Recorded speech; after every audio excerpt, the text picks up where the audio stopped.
ভক্তসকল যেহেতু ফাগুন মাহ বিয়া বাৰুবিলাক হৈ আছে গতিকে আপোনালোকলৈ জোৰোণৰ নাম এফাঁকিকে আগবঢ়াওঁ বুলি ভাবিলোঁ। ধূপ ধূনা জ্বলোৱা শৰাইখনি সজোৱা জোৰোণ আহি ৰৈ আছে আদৰুঙ্গৈ ওলোৱা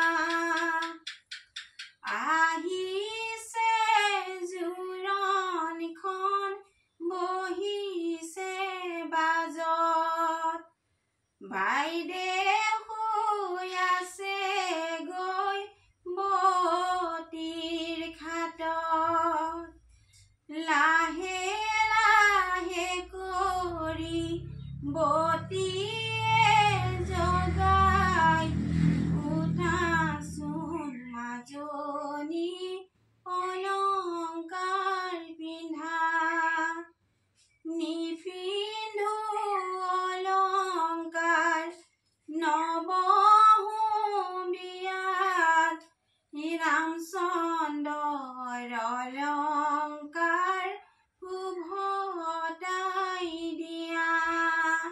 ধন্যবাদ।